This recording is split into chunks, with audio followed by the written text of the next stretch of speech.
Hello students, let us move to the lecture 3 of JEE NET. In the last two lecture, we did 18 questions. Now, let us see question number 19, and you may get this question downloaded from the description of the video. Question number 19 and 20 are based on paragraph. It is given that a particle of mass m carrying q1 is revolving around a fixed charge minus q2. So we have a q1 charge revolving around q2. So q1 is positively charged and q2 is negatively charged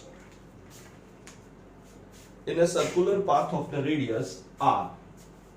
So the radius given is r.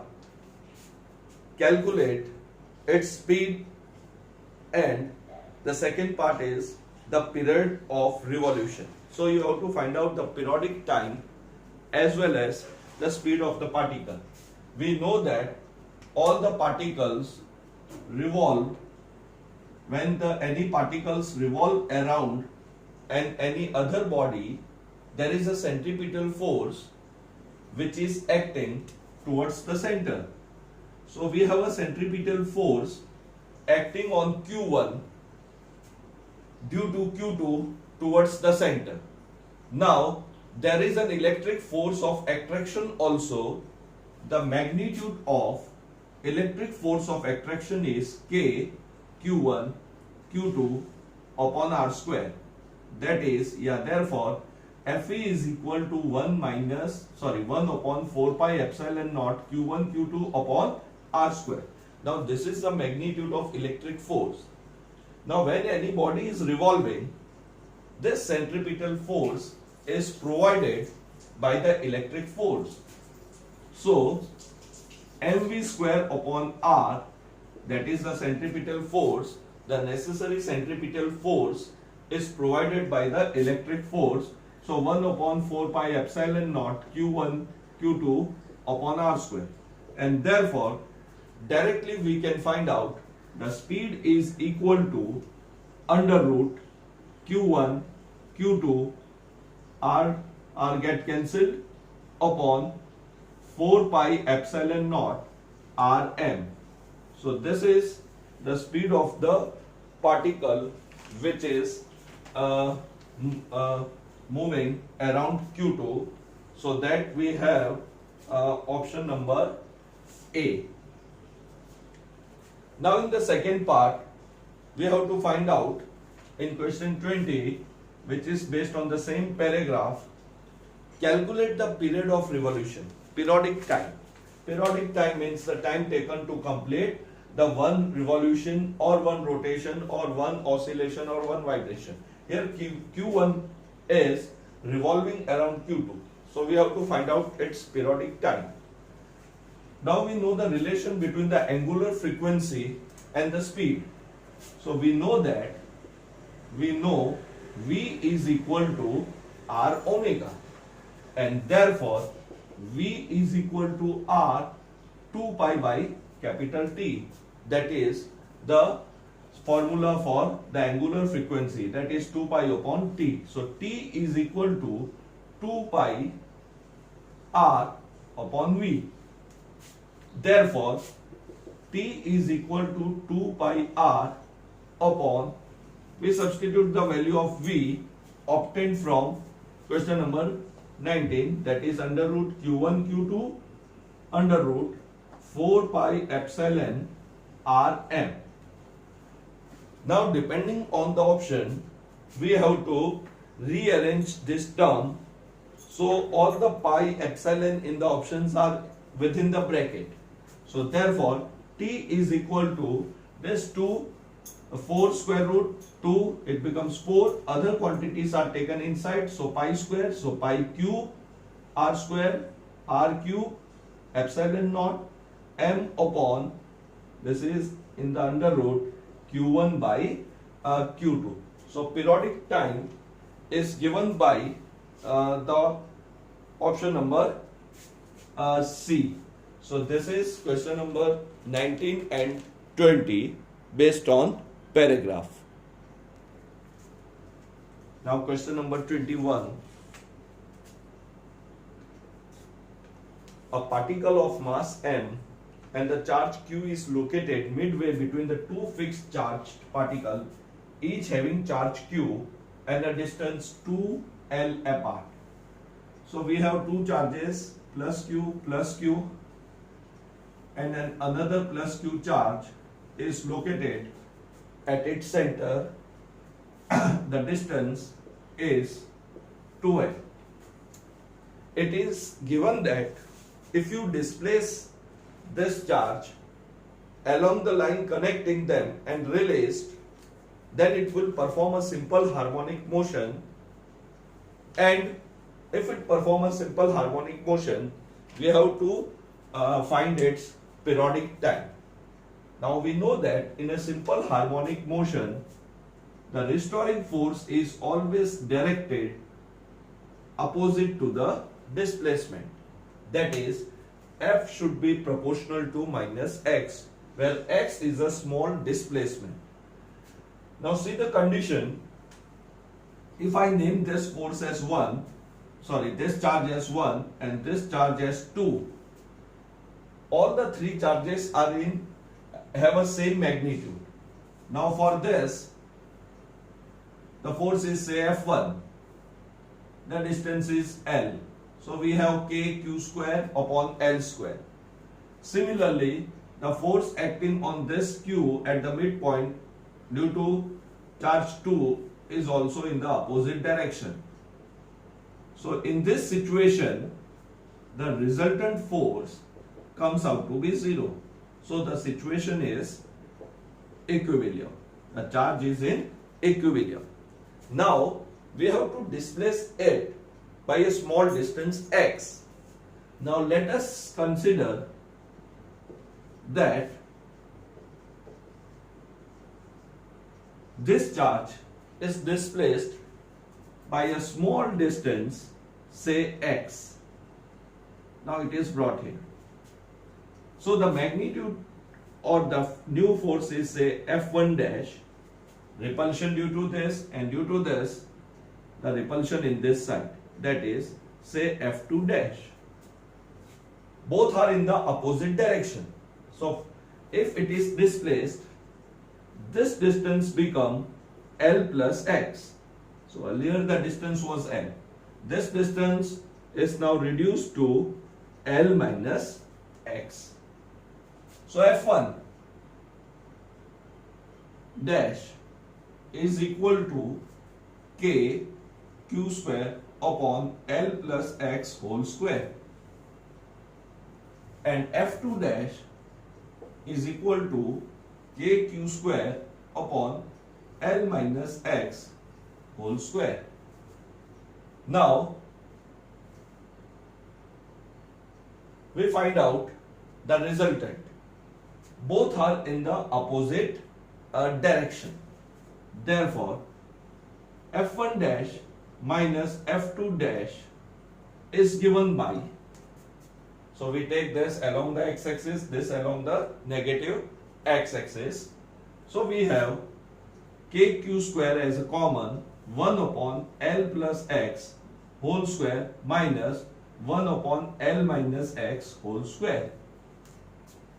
That is equal to kq square L minus x whole square minus of L plus x whole square.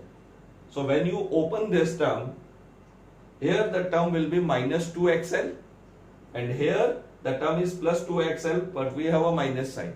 Other terms get cancelled. So you will get minus 4lx upon a plus b, a minus b, that is L square minus x square, and then whole square. Therefore, resultant force, let us say Fr, is equal to, this k can be written as 1 upon 4 pi epsilon naught minus sign 4lx q square upon, now we assume that this distance is very small or L is greater than x. If we consider this situation, x square is eliminated, so we get x is to 4. Then 1 L is cancelled, so FR is equal to minus, this 4 is also cancelled, so minus 1 L is cancelled, Q square x upon pi epsilon naught L cube. See the term Q pi epsilon L cube are constant term. So FR is proportional to minus x. So we know in simple harmonic motion the acceleration is opposite to the displacement, or the force is opposite to the displacement. So it is clear that since FR is directly proportional to the displacement, this body, when it comes back, it will not stop at O, but it will perform a simple harmonic motion. Now, for a simple harmonic motion, we know that the periodic time T is equal to 2 pi m upon k is given. Here k is not this Coulomb's constant. Here k is force constant. Here k is force constant. Also, for SHM, F is equal to minus kx. Now this k is force constant. So if I compare this equation 3 with equation 1, comparing equation 3 with equation 1, I find out force constant, this is force constant, is equal to q square upon pi epsilon naught L cube. This is our force constant. We substitute this force constant in equation number 2. So T is equal to 2 pi under root m upon q square pi epsilon naught L cube. So this is the answer. Now we have to find out the correct option. So you have 2 pi m pi epsilon L cube upon q square, that is option number C. Question number 22. It is a basic MCQ related to the Coulomb's law. We have a charged particle Q1 whose position vector is R1 is equal to 2 minus 1 3 meter or any unit which is not mentioned, and the charge Q2 have the position vector 0 0 0, that is at the origin.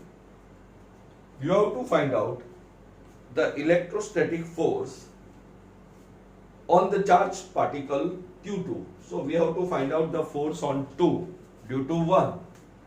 So directly Coulomb's law in a vector form, F21 equal to K Q1 Q2 R2 minus R1 divided by R2 minus R1 magnitude whole cube. So here you directly apply this Coulomb's law. We find out these two things and then you substitute the values.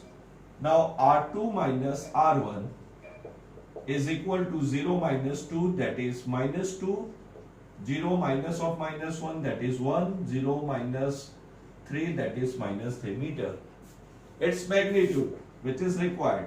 So R2 minus R1 mode, and it comes out to be under root 4 plus 1 plus 9, that is root 14 meter. Now you substitute this all values and find out the answer. Clearly Instead of solving this, if I see the coordinates, that can be minus 2i plus j minus 3k. So from this, it is clear that the option B comes out to be the answer. So this is a direct application of a Coulomb's law. Question number 23. Now this is very logical question. Two metal spheres of same mass are suspended from a common point by a light insulating string. The length of each string is same and the spheres are given plus q charge and 4q charge on another sphere. So like this we have done many MCQs. We have two charges. When initially they are neutral, they touches each other.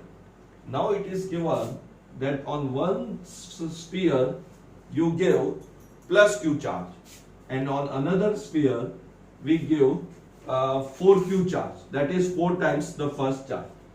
The spheres are identical.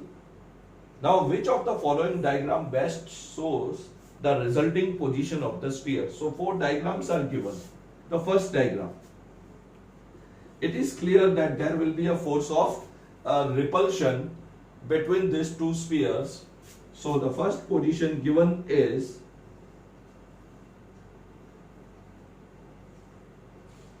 that they will be making an angle of 2 theta between them. Second option given is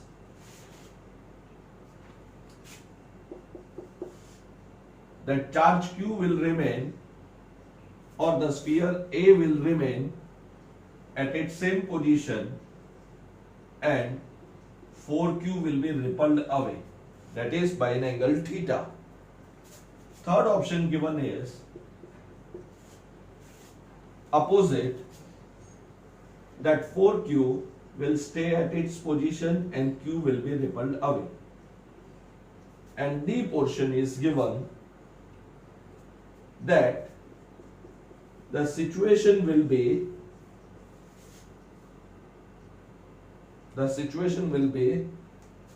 unequilibrium, that is one will have theta 1 angle and other will have theta 2 angle. So these are the 4 situations given. We have to find out the correct option. So this was initially they were touching each other. Now there is a force of repulsion. Now see, the basic fundamental of Coulomb's law was that the forces are equal in magnitude and opposite in direction. They obey the Newton's third law. Even if you find out F12 here, I will write this is equal to K Q1 Q2 R1 minus R2 upon mod Q. Now if I substitute all this value, the only difference is the direction. The magnitude is same, this magnitude is same. So here I got this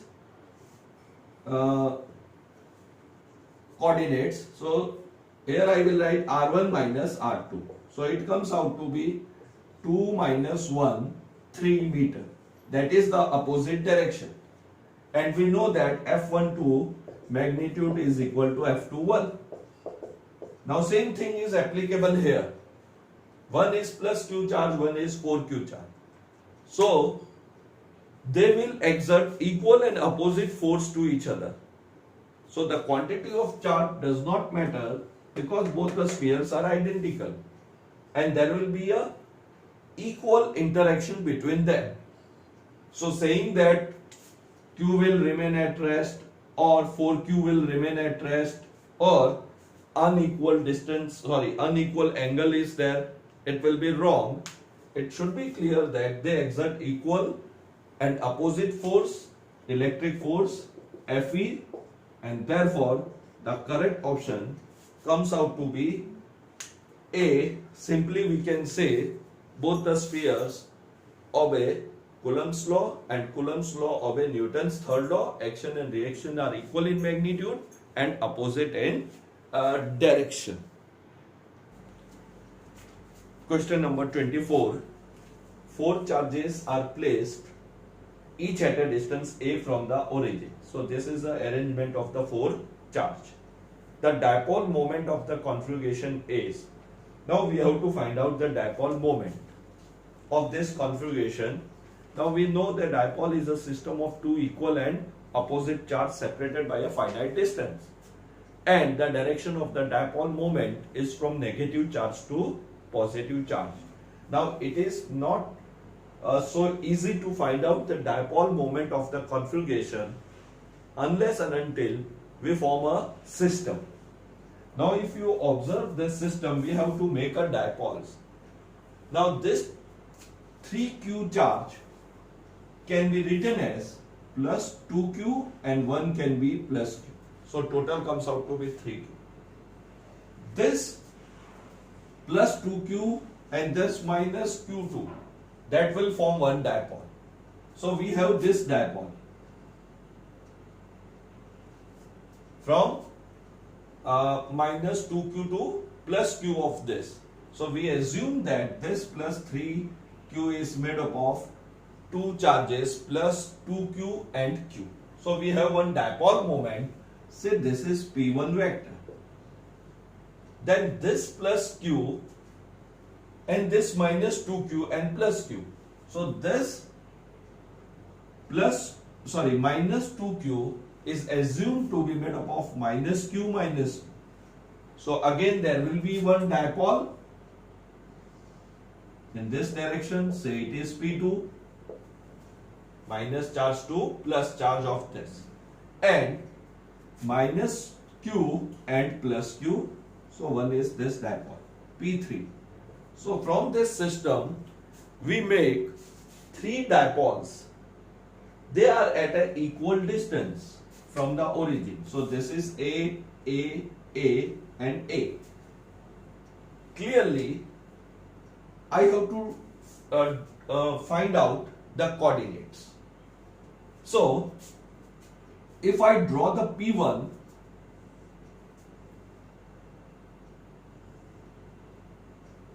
let us take this as plus q. This is dipole number 1 and this is minus 2q. This distance is A, this distance is A. So this angle comes out to be 45. And this distance between the two dipoles by the Pythagoras theorem comes out to be root 2a. Now the direction is clear. This is dipole number 1, say P1 is a dipole moment.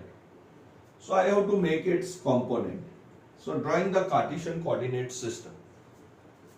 This is one coordinate, the x coordinate. So I can write P1x is equal to, this magnitude is root 2a. So root 2a cos of 45. That is equal to, this is 1 by root 2. So a. This is its x coordinate, and resolving this, its y coordinate. So P1y, that comes out to be root 2a sine 45 degree. So it also comes out to be a, that is in the first quadrant we have taken. This is the dipole moment of one dipole. Now let us see the second dipole. I draw the Cartesian coordinate system here. So it comes out to be here P2. Again, this is plus q, this is minus q. So this is the direction of this, and this distance is again root 2a. Now this angle comes out to be 45 degree. So again I am resolving it. Dipole moment, sorry. So dipole moment is the distance into charge. This is only the distance, and say this is q, magnitude of either charge, so that is 2q. So it comes out to be 2qa. 2qa. Sorry, it is a dipole moment. dipole moment is defined as the product of the magnitude of either charge and the distance between them. So here also 2q, it comes out to be 2qa. Now let us see this coordinates. Here we have taken only minus q and plus q. And this is dipole number 2, say P2 vector. So this is again the x coordinate. So P2x is equal to, now the magnitude of charge is only q. So I write q into distance. Distance is same, root 2a cos of 45 degree. Now this is along negative x-axis. So I substitute or put a minus sign. Otherwise, you take this angle as 135. So instead of putting this minus sign, I take cos 135. So cos 135 comes out to be minus 1 by root 2. So there is no need to put a minus if you take 135. Instead of this, from the diagram, I kept a minus sign and the nearest x-axis angle is 45. So it comes out to be minus 2a. Now P2y is equal to, so this is P2y, it will come out to be root 2a sine 45 into q. So that comes out to be plus qa. Now P3. So for this, I draw the coordinate. So P3 is, this is our origin. So it is in a fourth quadrant. So this is P3. We have this as minus q charge and this as a plus charge. The dipole moment is from negative to positive charge. Again, this angle is root 2a. Sorry, this distance is root 2a. And drawing this Cartesian coordinate system, let this be written as 45 degree. So the x coordinate is in this direction and y coordinate is in this direction. That is from negative to positive charge.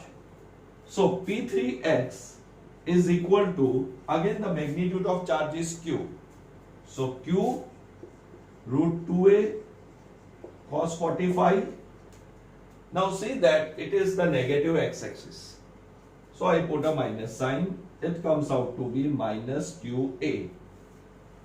Then this coordinate, this is the y coordinate, P3y, that is equal to, again it is negative y coordinate, so minus q root 2a cos sine of 45 degree. So it comes out to be minus qa. So here we have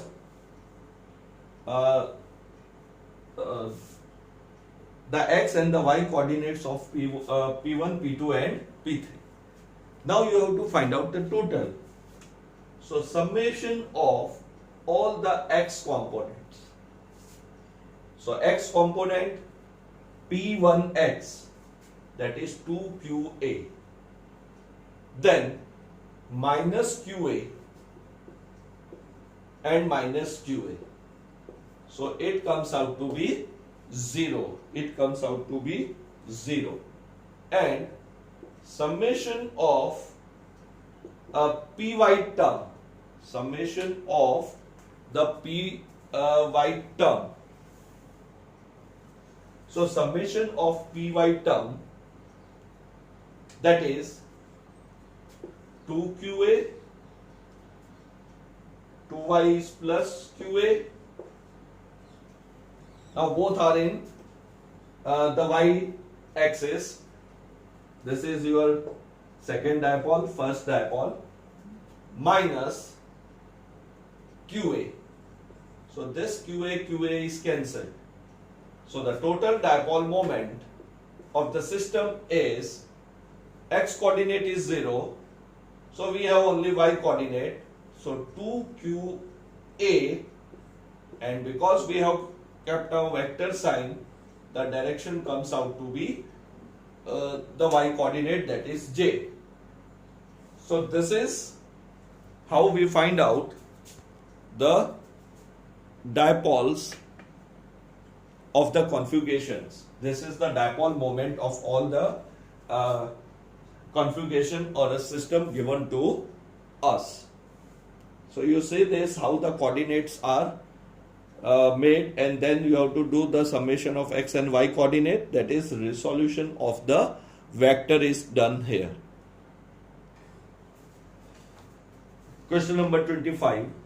If the charges are distributed in a sphere where the charge density is rho is equal to rho naught 1 plus r by r. So surface charge density is given. So here the density, we know there are three types of density: linear charge density, surface charge density and volume charge density, where r is less than or equal to r. So this is capital R radius given, and we have small r, that is point is somewhere inside the sphere. Now the question is whether this sphere which is given is, number one, whether it is conducting sphere, number two, whether it is non-conducting sphere, and number C, the information is incomplete, that is option C given, and option D is none of this. Here option C is information is incomplete. So now we know that in the theory portion we did, or we used the Gauss law, where we found the electric field intensity due to hollow sphere or a spherical shell and a solid sphere.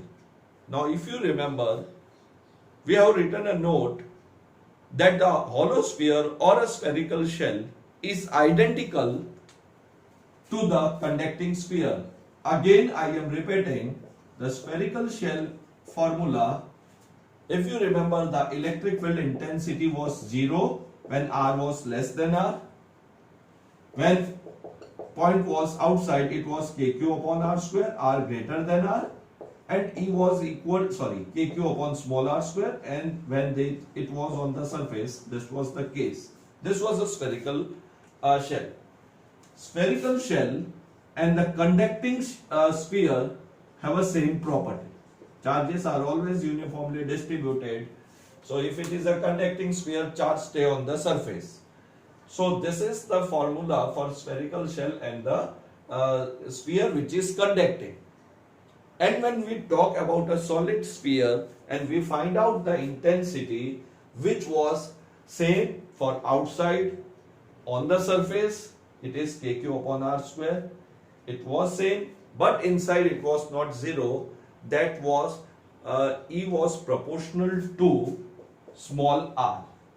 E was proportional to small r. So I think it was KQR upon capital R cube.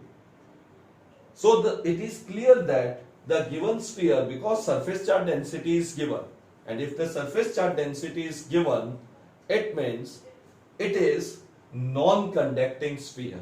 It is non-conducting sphere. If it is a conducting sphere, then it should be the density or the electric field. Density will not be 0, the charge will be distributed on the surface, but electric field inside it is 0.